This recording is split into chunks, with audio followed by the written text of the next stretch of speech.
Hello, everyone, and welcome to the Outliers YouTube and podcast series, Get to Know. I'm your host, DP Lyle, and I'm here with my cohort in crime, Kathleen Antrim. Thanks, Doug. It's great to be here. And today we've got a fantastic interview for you. We've got best-selling author, also award-winning author, Angela Carlisle. Welcome, Angela. Hey, thanks for having me. Glad to be here today. It's great to have you. And as Doug says, I like to put our authors on the couch. So I want to ask you about your childhood. And I'm wondering if you feel your childhood had anything to do with you becoming a writer. Were you an introverted child? Were you extroverted, an athlete? Did you read all the time? Did you have imaginary friends? Tell us about it. All right, yeah. I would say that definitely played a part. I was very much an introvert, shy kid, the one who would happily go to the library, get as many books as I was allowed, and read, three little but chapter books in a day, that kind of thing. That was my favorite stuff. Always enjoyed mysteries, which plays into what I write. My dad also wrote some, I guess it would be considered middle grade level fiction when I was young. So I also grew up reading those and, unofficially proofreading them, which probably plays in a bit to the fact that after I started writing, I became an editor professionally. So my life is very much about words in a lot of ways. That's really interesting. And so many of our the authors that we've interviewed did read a lot. Tell us, who did you read when you were younger? See, as a kid, the ones that stick out the most would have been the Boxcar Children, the Mandy Mysteries, the Elsie Dinsmore series. Those are older ones. Those were not mysteries, but they were set back in around Civil War days. Um, then I always enjoyed when I was a little bit older, like the Sherlock Holmes mysteries, things like that. What do you read today? Who are some of your favorite authors? I have a lot. I read more suspense, romantic suspense than anything.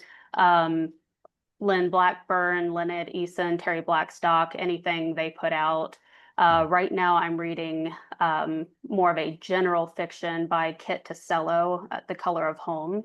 That is a very relaxing read. So I'm enjoying that right now. So your father was a writer. He didn't warn you off. He didn't tell you not to do this.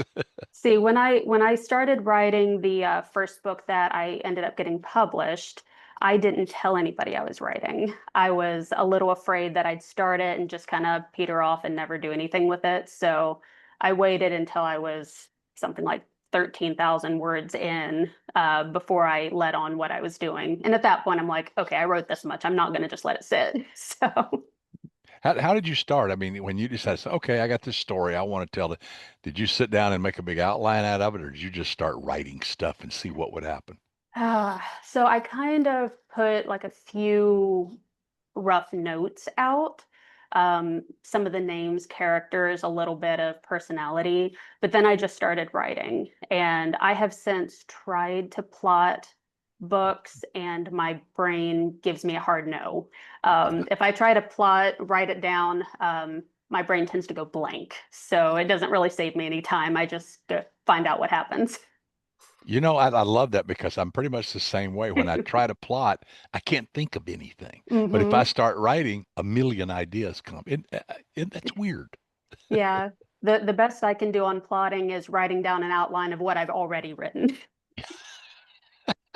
I I love was it. like that in school for papers too, though. They Yeah, want to teach you the writing process, outline, whatever, whatever. I'm like, how can I know what to put on an outline if I don't know what I've written? Or right.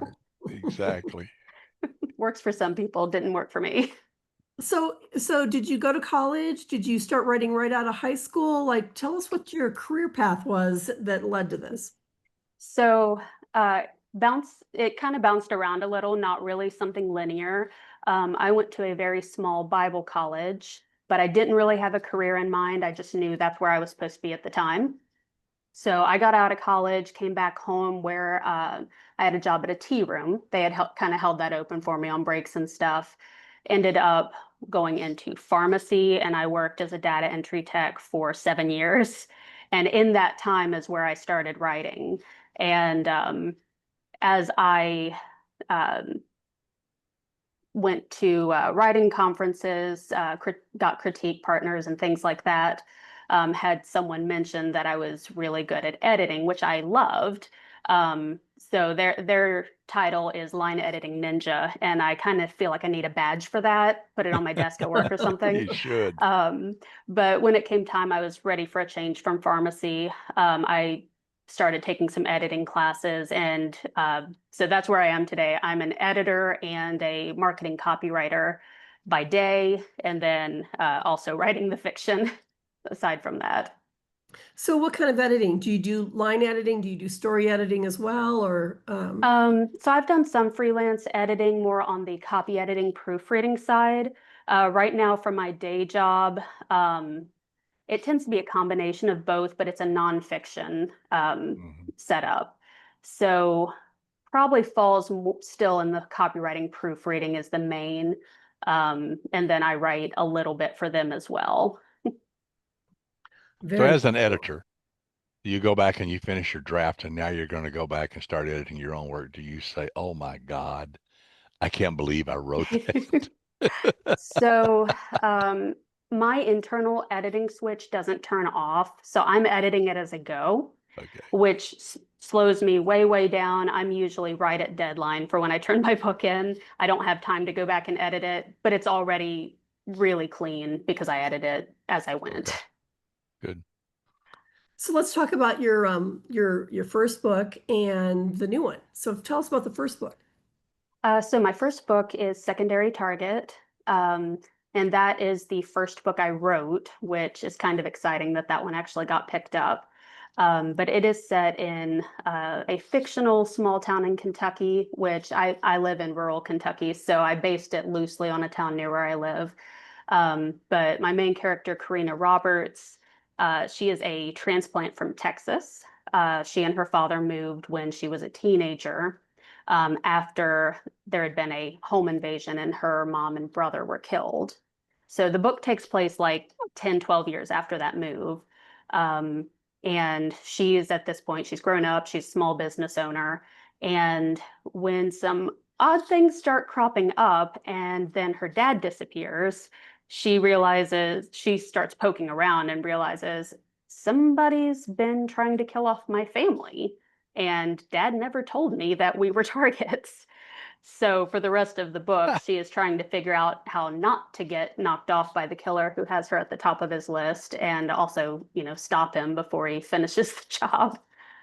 Oh, wow. What a concept. Yeah. Did you Great. write that in multiple points of view? Yes. Yeah, yeah. So it is a romantic suspense. So it's got Karina and Bryce, the hero of the story, hero and heroine.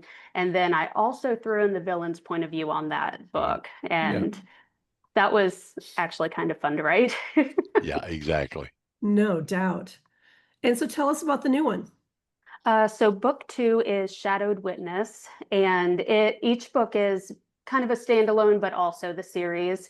Um, it features Allie Jessup, who is Karina's best friend and also Bryce's little sister. So you see her quite a bit in book one. She's one of the kind of characters that kind of claims your heart, um, and she demanded a story of her own. But as the story begins, she's been having some health issues. She doesn't really know what's going on. She thinks maybe she does. But she comes out of her photography studio one day and she witnesses a murder in progress. Um, but the killer spots her walking or watching and chases her down. And she ends up unconscious. When she wakes up, there is no killer, no body, no evidence of everything she saw. So everybody around her thinks, did you fall and hit your head? There's steep steps coming down from your studio. Um, she knows she saw it, but then she's got to prove it. And then as she starts seeing other things crop up and happen, um, gets the police are able to get more involved because at the beginning they're like, there's not really any evidence. We do what we can, but I Cool. love the She cover, didn't by take the a way. picture of oh, it? No, unfortunately, Missed that one. Yeah. Allie's a little bit like me. If you see her out, there's a good chance she's going to be carrying multiple bags. So it's hard to get to anything quick, even the camera. But yeah, that cover is beautiful. They did a It great job. Yeah, is. that's what I was gonna say. It's fantastic. It's so Mhm. well done. I love the red in it. Yes. Yes, yes, Got a That's what great really, makes it. contrast. Yes. Kind of definitely. like the Schindler List jacket, you know? And Yes. yeah. Yeah, it does kind Yeah, of you look like followed the that. little girl with the red jacket. hmm Yeah. Yeah, yeah. So when does this book come out? It comes out on July 1st. Cool. So So, exciting. yep, Really it's excited. it's about to happen. That's Do good you have some stuff. events planned or anything going on with that? So the main event I have on the schedule right now is I have a book signing on release day at a local bookstore. Okay. And I don't have anything else on the schedule yet, but got a thing or two in mind. So Are So you working on the next book? book three, the first draft is turned in. So I am Cool. sitting in developmental edits right now. Yeah, exactly. The big heavy stuff. It never yeah, ends, it does it? is. Nope. No, it never ends. Well, Angela, it's been great having you on. Before we go, can you tell our viewers where they can buy your books? Yeah, so pretty much anywhere books are sold, I a lot of times I point people to Baker Bookhouse because for pre-orders they're like 40% off, 30% off after. So you get a really good deal, but you can also get them on Amazon, Walmart, Barnes and Noble, any of that stuff. So July 1st, that's the big day. Yes, That Well, is, it's been fantastic to have you, and we'll have to have you back for book three. Absolutely. And I'll I throw would. it back to you, Doug. yeah, let us know when book three comes out. We'd love to chat with you again, see what that one's all about, see what your little brain is cooked up for that one, because I love the premise of both of these first two. It's fantastic stuff. So until then, keep writing, keep having fun. So Sounds that good. concludes this episode of Get to Know here on the Outliers YouTube and podcast series. And as you know, we'll be back with other interviews. So keep reading, keep writing, keep having fun. And whatever you do, don't get caught.